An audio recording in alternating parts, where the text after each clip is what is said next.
한때 세상을 호령했던 알렉산더는 페르시아 제국을 무너뜨리고 세상 끝까지 정복해야겠다는 야망을 품습니다.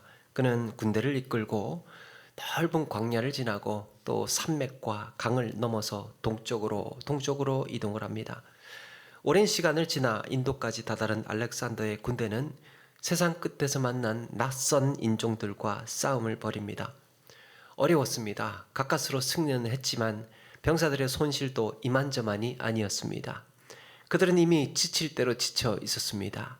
수년간의 원정으로 집을 떠난 지도 8년이나 지났고 끝없는 행군과 습한 기후에 낯선 풍토병에 그렇게 시달렸습니다. 혹독한 추위와 더위, 물과 식량의 부족으로 굶주림에 지쳐갔습니다. 하는 일이라고는 죽는 일이고 하는 일이라고는 죽이는 일밖에 없었습니다. 계속해서 먹고 싸우는 일밖에 없었습니다.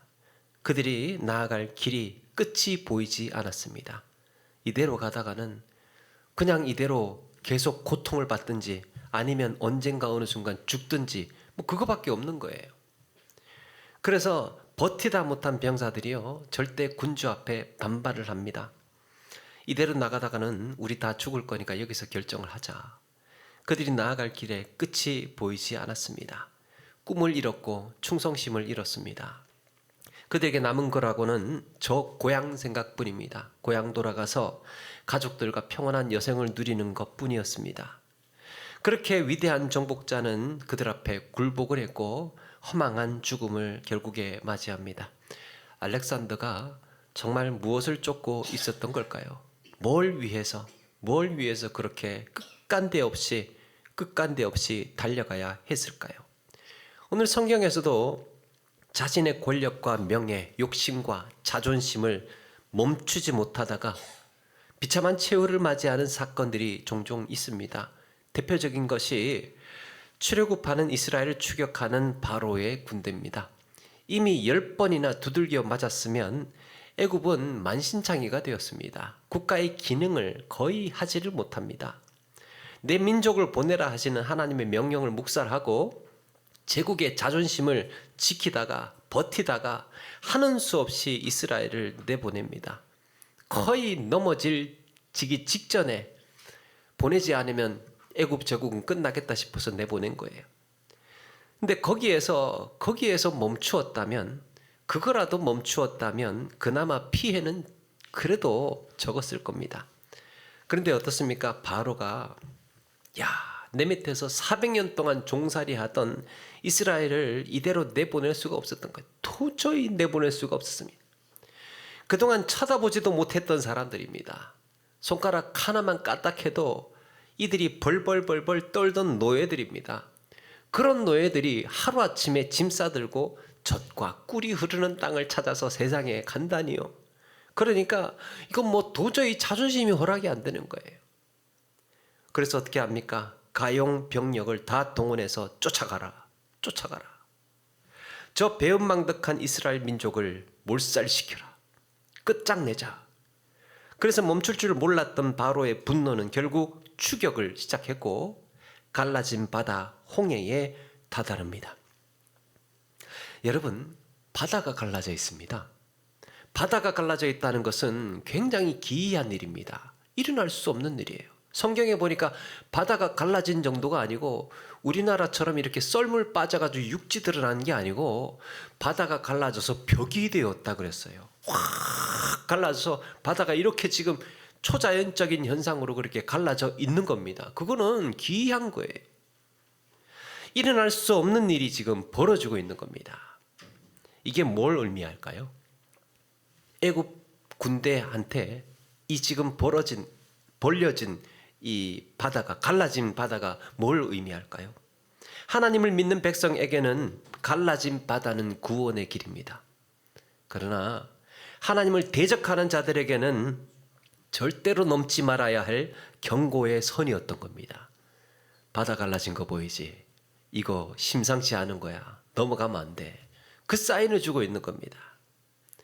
여러분, 땅이 갈라져서 사람을 집어삼키듯이 지금 괴수와도 같은 바다가 갈라져서 입을 벌리고 있는 겁니다.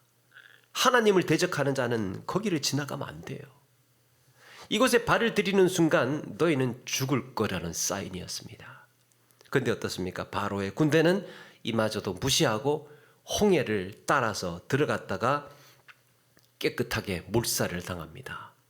그들은 거기서 멈춰야 했습니다. 멈춰야 했습니다. 여러분, 신앙의 성숙을 가늠할 수 있는 것 중에 하나는 한계를 아는 일입니다. 여기까지구나. 여기서 멈춰야 하는 거구나. 멈춰야 할 때 멈출 줄 아는 거예요. 그게 신앙입니다. 그만해야 되겠다. 멈춰야 되겠다. 여기선 좀 단념해야 되겠다. 때로는 인애와 자비가 한이 없으신 하나님이지만 때로는 노하시기를 더디하시는 하나님의 진노를 알고 우리는 스스로 멈출 줄 아는 것이 지혜입니다. 여러분, 이걸 다른 말로 절제라고 하죠. 절제. 절제는 그냥 내가 의지가 좋아서 절제가 되는 게 아니에요. 내가 의지가 있고 내가 뭔가를 이걸 다 컨트롤할 수 있어서 절제가 되는 게 아닙니다. 성경적인 절제는요, 하나님의 뜻에 복종하는 겁니다. 하나님의 뜻에 복종하고 말씀과 성령 안에서 순종하겠다는 믿는 자의 태도예요. 그러니까 이런 게 잘 되는 것도 신앙을 가늠해 볼 수 있는 겁니다.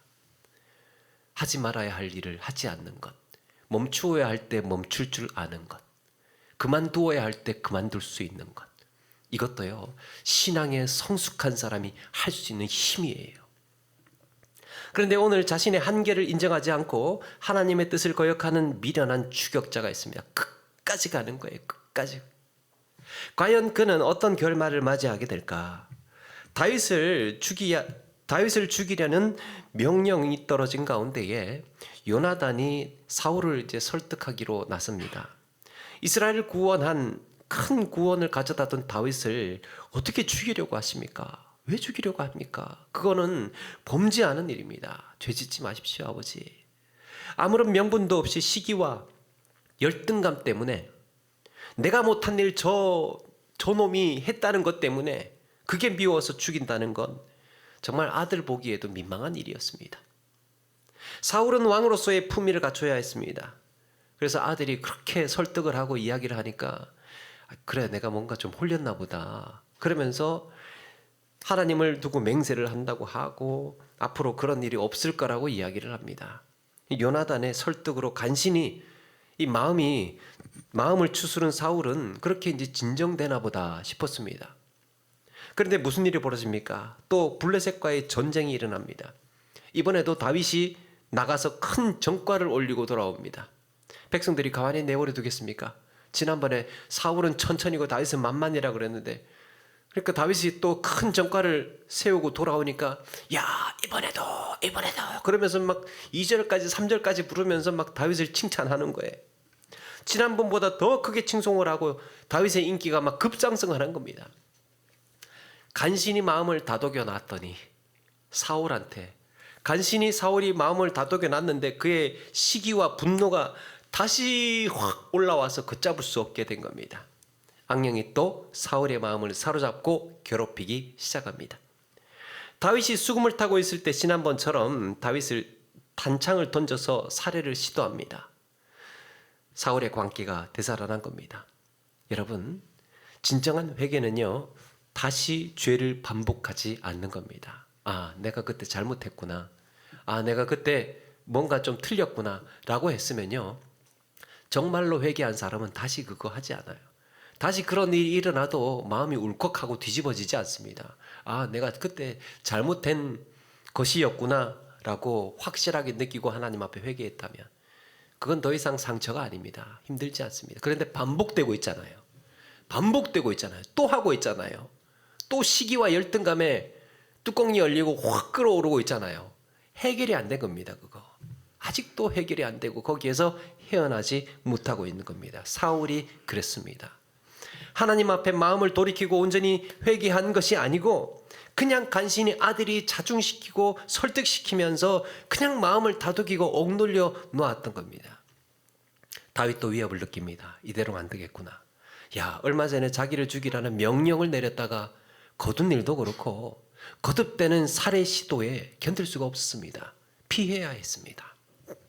그렇게 몸을 피하고 사울을 떠났다면 사울은 이제 거기서 이제 멈추어야 했는데 거기에 멈추지 않고 다윗의 집으로 군사를 보냅니다.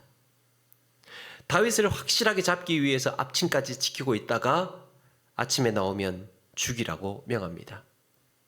아내 미갈이요, 이 사실을 어떻게 알았는지 다윗에게 일러줍니다. 이 밤에 당신의 생명을 구하지 아니하면 11절에 내일에는 죽임을 당하리라. 지금 빨리 도망가야 됩니다. 지금 당신이 살 수 있는 시간은 지금밖에 없습니다. 빨리 도망가세요. 이것이 비록 아버지를 배신하는 일이었지만, 미갈의 아버지가 사울이잖아요. 이거 아버지를 배신하는 일이었지만 그렇다고 남편이 죽도록 또 내버려둘 수도 없었습니다. 특별히 오늘 11절에 보니까요, 아내 미갈이 다윗에게 말하여 라는 표현이 있습니다. 다윗에게 말하여. 이 말하여 라는 말은요, 그냥 말이 아니고 자세히 설명해 주다는 거예요. 자세히 일러주었다는 뜻입니다. 지금 이 상황이 얼마나 급박하게 돌아가고 있는지 다윗에게 그 상세한 상황을 자세하게 지금, 당신 오늘 이렇게 돼가지고 오늘 밤 지나면 당신 지금 죽게 되고 아버지가 직접 지시한 거고 밖에 군인이 나와서 지금 지키고 있고, 이런 상세한 이야기들을 아마도 딸이어서 그런지 그런 정보를 상세하게 알고 다윗에게 다 지금 이야기를 해준 겁니다. 그런데 여러분, 이 상세하게 말하다라는 표현이, 이 말이 2절에도 등장합니다. 2절에 앞에 보니까요, 사울이 다윗을 살해할 계획을 가졌을 때 그때 첫 번째는 누가 다윗에게 알려줍니까? 사울의 아들 요나단이 알려줍니다. 그런데 또 이번에는 누가 알려줍니까? 사울의 딸 미갈이 알려줍니다. 이렇게 사울은 다윗을 죽이려고 안달이었는데 아이러니하게도 그의 아들과 딸들은 다윗을 구하는 데에 결정적인 역할을 합니다. 그 자식들은 지금 다윗을 계속해서 살리고 있습니다. 아버지는 죽이려고 하고 그 자식들은 다윗을 살리려고 하고, 자식들조차도 아버지의 판단에 동의하지 않고 있다는 거예요. 성경은 사울의 이런 행동이 자식도 따를 수 없는 미련한 판단이었음을 고발하고 있는 겁니다. 지금 자식들도 반대하는 일을 지금 사울이 그렇게 말도 안 되는 것을 하고 있다는 것을 은근히 고발하고 있습니다. 그날 밤 미갈은 다윗을 창문으로 달아 내리고는 도주하도록 도와줍니다. 그리고 사람 키만한 우상을 침상에다가 누이고는 이제 염소 털로 머리 꾸미고 옷 입히고 다윗이 입던 평소에 어떤 옷 덮고, 그렇게 해서 이제 군사들을 속이면서 시간을 끌죠. 다윗이 도주할 시간을 벌어주고 있는 겁니다. 한편 다윗이 사울을 피해 도망을 한 곳이 라마였습니다. 라마는 사무엘의 고향이고 사무엘이 주로 활동하던 활동지였습니다. 그런데 이곳은 사울이 있는 지금 기브아와 멀지 않은 곳에 위치해 있었습니다. 여러분, 다윗이 도망을 갈 거면 좀 멀리 도망을 가지 왜 여기서 이렇게 멀지 않은 곳에 그렇게 도망을 갔겠습니까? 이유가 뭘까요? 다윗은 급박한 상황에 판단해야 했습니다. 생각해야 했습니다. 어디로 도망가지? 지금 내가 이 밤에 급히 나오기는 했는데 어디로 지금 튀어야지? 그게 고민이었던 거예요. 베들레헴 아버지 집으로 갈까?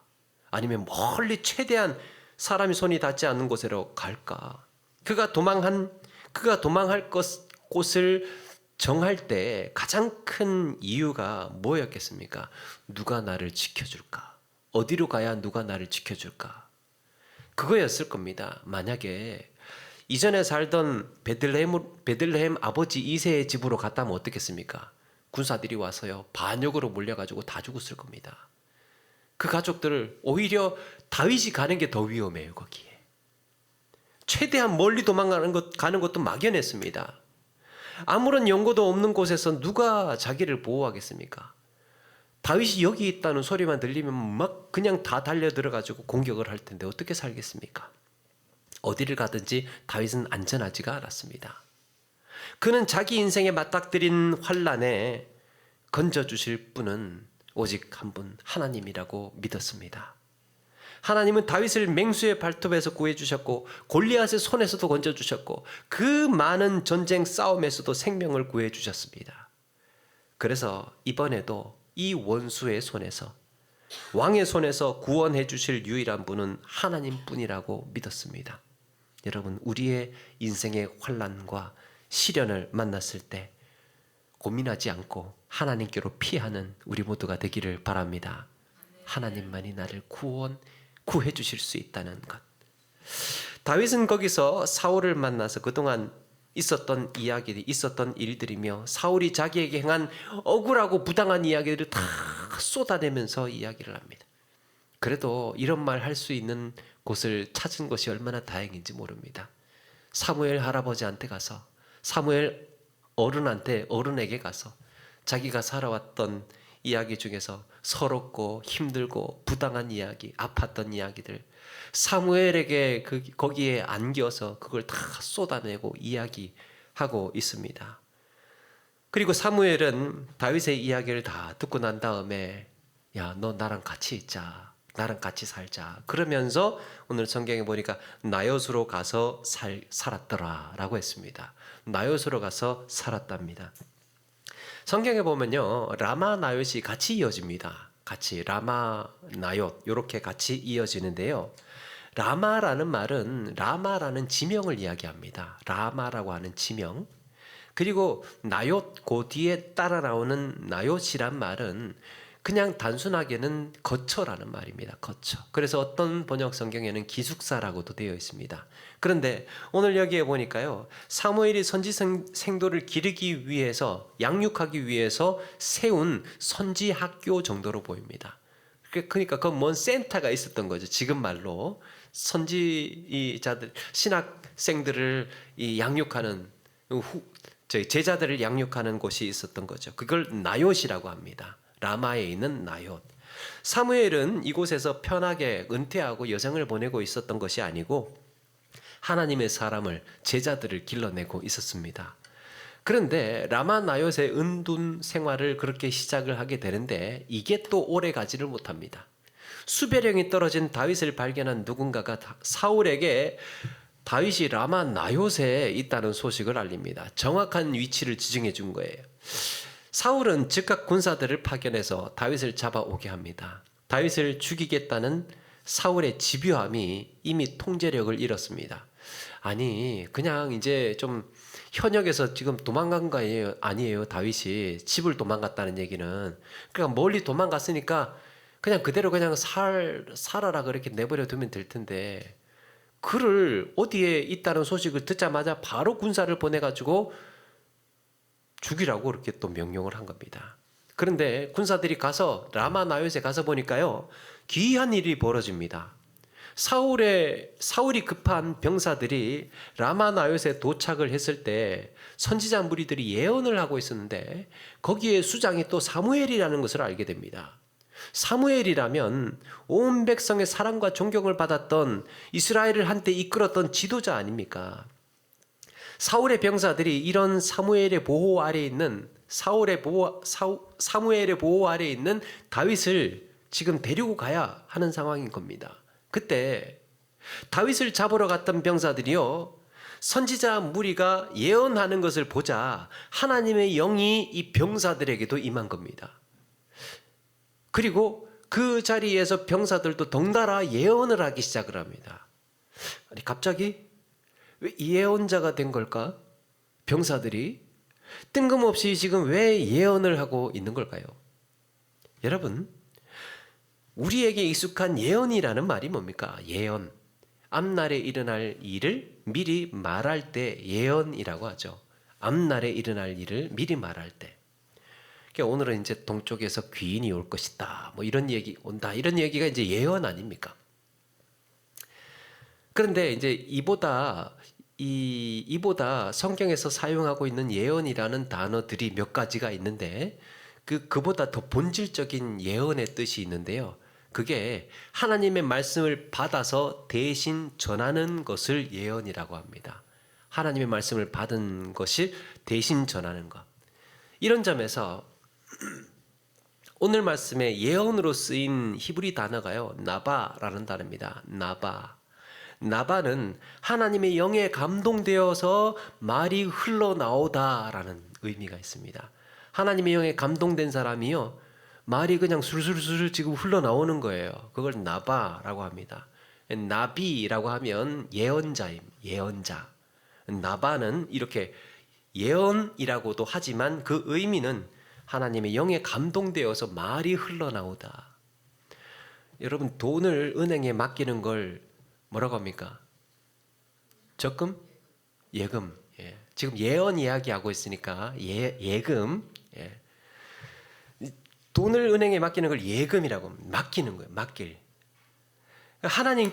하나님께서도 사람에게 전할 말씀을 맡기시는 겁니다. 하나님께서 전할 말씀을 사람에게 맡기는 거예요. 그러면 어떻게 됩니까? 그 사람은 이제 지금 이야기를 해야 되는 겁니다. 그렇다면 이런 겁니다. 사울의 병사들이 다윗을 잡으러 온 그때 예언한 것은 앞날에 일어날 일을 말하는 것이 아니고 하나님께서 말하게 하심에 장악을 당했다는 거예요. 자기 의지대로 지금 뭔가를 말해야 다윗을 잡아라 뭐 이런 이야기를 해야 되는데 그런 말은 하지 못하고 지금 하나님께서 말하게 하심으로 지금 말하고 있는 겁니다. 그 순간 인간의 의지도 사울의 명령도 소용이 없었습니다. 오로지 말하게 하심을 따라서 복종해야만 했던 거예요. 하나님이 말하게 하심을 따라서. 너희들 다윗을 지금 잡으라는 말 하지 마. 내가 지금 시키는 말만 해. 이렇게 된 겁니다. 하나님의 강권적인 역사가 일어났습니다. 이들이 얼마나 예언을 했는지 알 수는 없지만 어쨌든 다윗을 잡는 일은 실패로 돌아갑니다. 여러분, 이 소식을 전해 들은 사울은 어떻게 반응을 합니까? 다윗을 잡으러 갔던 병사들이 하나님의 영에 사로잡혀서 실패했답니다. 라마나요에 갔는데 뭔가 하나님의 영에 사로잡혀가지고 막 일단 다른 소리를 하다가 그렇게 지금 흐지부지되고 끝이 났답니다. 이런 얘기를 들었다면 사울은 어때야 했을까요? 아, 지금 하나님이 역사하고 계시구나. 하나님이 역사하고 계시구나. 거기에 하나님이 역사하고 계시구나. 여러분, 바다가 갈라진 홍해에 애굽의 군대가 건너지 말아야 했던 것처럼 사울은 더 이상 추격을 멈추고 단념해야 했던 겁니다. 야, 거기 가면 큰일 나겠구나. 내가 지금 다윗을 잡으려고 보냈는데 다윗이 거기에 있고 거기에서 하나님의 역사가 나타나고 있다고? 그러면 멈춰야 했던 거예요. 그런데 이 미련하고 고집스러운 사울은 다른 병사들을 또 보냅니다. 여러분, 인간의 미련함이 그렇습니다. 인간의 어리석음이 그래요. 이거 틀린 줄 알면서도 가요. 이렇게 가다가 나자빠질 걸 알면서도 갑니다. 끝까지 갑니다. 자기를 계속 멈추지 못하게 해요. 이렇게 하다가 내가 수치를 당할 것, 사람들에게 조롱과 비난을 당할 것, 이렇게 가다가는 실패하고 말 것을, 이렇게 가다가는 시험에 들고 넘어지고 말 것을 알면서도 끝까지 멈추지 못하고 갑니다. 아니나 다를까 두 번째 병사들도 보내놨더니 하나님의 영에 사로잡혀서 그들도 또 예언하고 있었습니다. 세 번째 보냅니다. 세 번째 보냈더니 이번에도 마찬가지입니다. 이것은 분명히 하나님께서 간섭하고 계시다는 사인이었던 겁니다. 너희들 오지마. 여기에 하나님의 영이 역사하고 있으니까 가까이 오지마 라는 사인이었던 거예요. 사울이 그걸 알아차려야 했습니다. 이런 현실을 그러나 받아들일 수 없었던 사울은 미련하게도 포기가 되지 않습니다. 포기가 되지 않아요. 그리고 이 과정에서 한 가지 더 알게 된 사실, 라마에 사무엘이 있다는 것까지 알게 됩니다. 사울은 가슴이 철렁 내려앉았을 겁니다. 아, 거기에 사무엘이 있다고? 사무엘이 누굽니까? 당신의 나라를 떼어서 왕보다 나은 왕의 이웃에게 하나님께서 주셨습니다. 했던 사람이에요. 그러니까 어떻게 좀 해달라고 막 옷이 찢어질 정도로 붙잡고 늘어졌는데 매몰차게 가버린 사람이 사무엘입니다. 그래서 사울이 고민했을 겁니다. 야, 누굴까? 이스라엘이 앞으로 나를 대신해서 왕이 될 사람이 누굴까? 도대체 누굴까 고민했는데 이번에 딱 알게 된 겁니다. 거기에 다윗하고 같이 있다고? 야, 사무엘이 누군가 나를 대신해서 세울 거라고 했던 그 사람이 다윗이었구나. 다윗. 그러니까 더 두고 볼 수가 없는 겁니다. 더 봐줄 수가 없는 겁니다. 이번에는 자기가 직접 가기로 합니다. 사울이 라마에 다다랐을 무렵에, 그런데 이번에는 하나님의 영이 더 강하게 역사합니다. 나요스로 가기도 전에, 선지학교 거기에 도착하기도 전에 아예 그냥 라마에 진입하자마자, 들어가자마자 하나님의 영이 사울에게 강하게 역사를 하는 겁니다. 하나님의 영에 사로잡힌 사울은 나요스로 가면서 예언을 합니다. 사무엘과 다윗을 잡겠다고 한 그 집착은 온데간데가 없고 이상한 말을 쏟아내기 시작을 합니다. 그의 입에서 터져 나오는 말은 하고 싶어서 하는 말이 아니고 하나님의 영에 의해서 하게 하시는 말이었습니다. 자신의 열등감과 시기심을 멈추지 못했던 사울의 민낯이 폭로되는 순간이었습니다.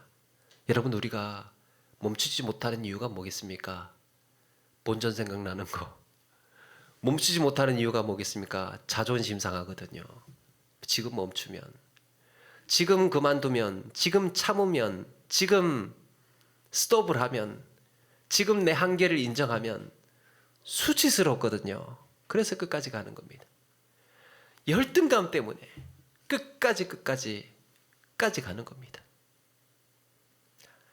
안 하려고 했다가 어린 시절 이야기가 한 가지 생각이 났는데, 안 하려고 했다가 지금 뭔가 이렇게 감동이 왔는지 지금 할 수밖에 없는, 하게 하심, 할 수밖에 없는, 초등학교 1학년 때인가, 옛날에는 국민학교죠.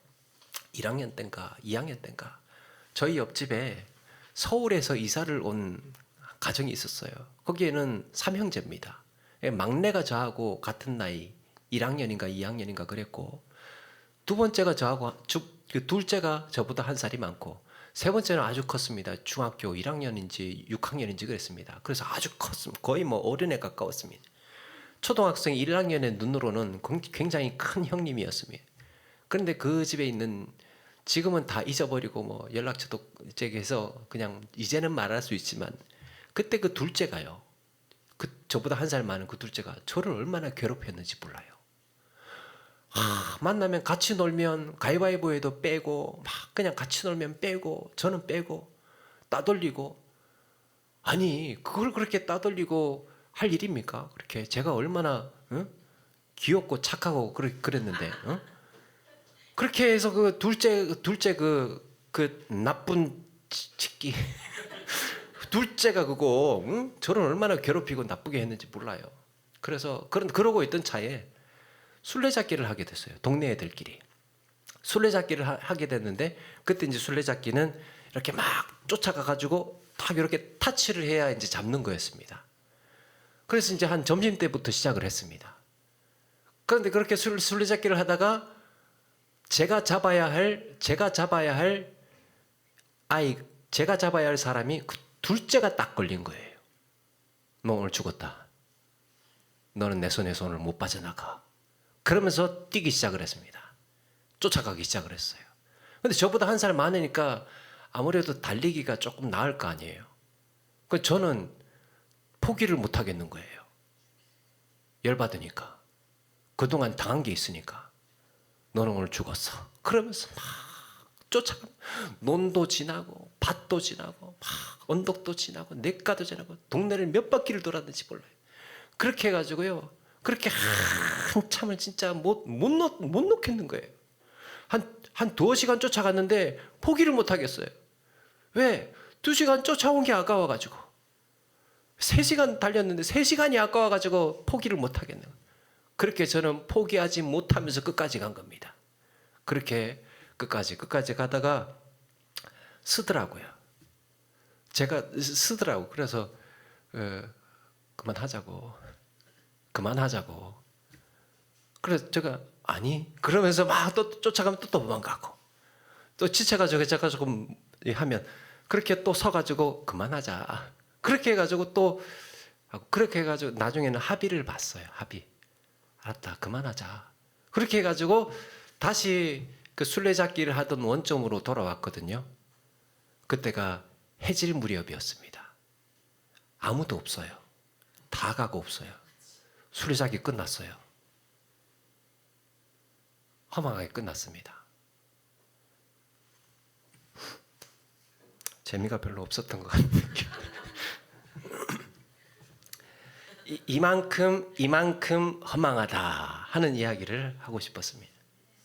여러분, 이렇게 끝까지 달렸더니 사울이 왕의 신분을 상징하는 그 고도까지 벗어던지면서 낮아빠진 겁니다.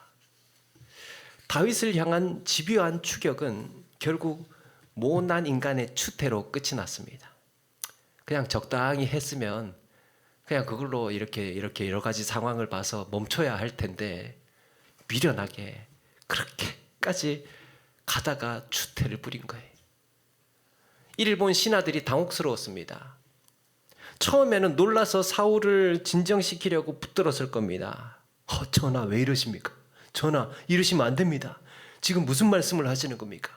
이렇게 사울을 막 다독이면서 진정시켰을 겁니다. 그런데 여러분, 시간이 지나면서 사울을 가만히 보니까 이건 앞뒤 없는 이야기를 하고 있는 겁니다. 앞뒤 없는 헛소리를 막 쏟아내고 있는 거예요. 더구나 꼬박 하루 밤낮이라 그랬습니다. 하루 밤낮을 그러고 있으니까요, 왕에 대한 존경심이 사라지고 조롱으로 바뀝니다. 처음에는 존경했다가 막 이상해지니까 막 정신을 못 차리고 밤낮으로 길에 널브러져 있고 누워져 있고 막 밤낮으로 헛소리하고 있고, 그러니까요 왕으로서의 권위가 막 다 떨어진 겁니다.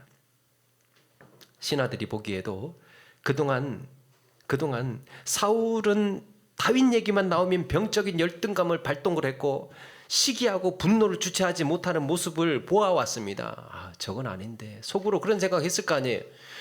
저건 아닌데 우리 왕은 왜 저러시지? 왜 저런 명령을 하시지? 거기다가요 명분 없는 살해 명령까지. 아니, 나라를 몇 번씩이나 구한 다윗을 죽이라고? 왜?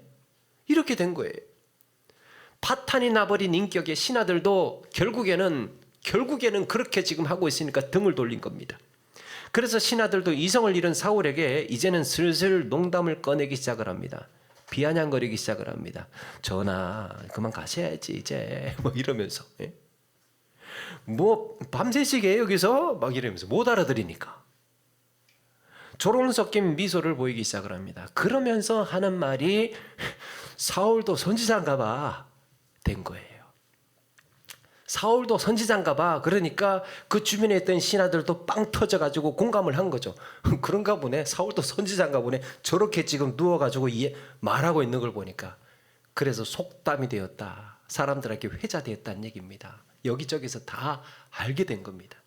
사울의 미련하고 어리석은 집착이 부하들에게조차 수치와 조롱거리가 되어 버렸습니다. 멈추지 못하였기 때문에.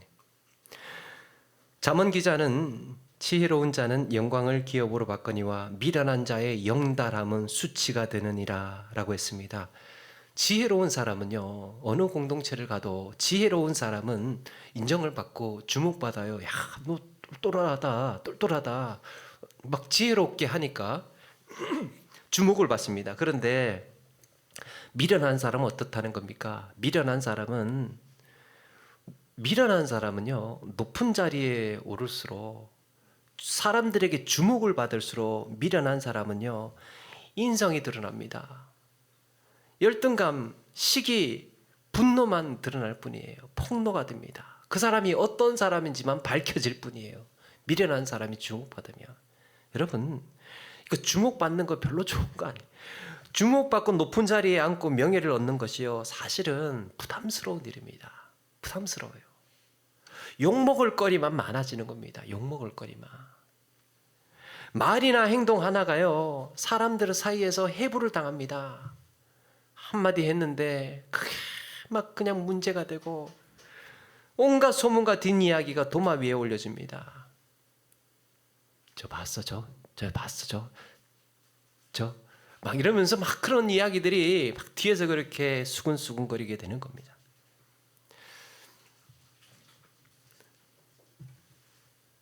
결국에는 그렇게 수치만 드러나고야 말았습니다. 여러분, 사울은 이렇게 자신의 열등감을 멈추지 못하고 미련한 추격에만 몰두하다가 결국에는 이렇게 되었던 겁니다. 오늘 내가 쫓고 있는 것은 무엇입니까?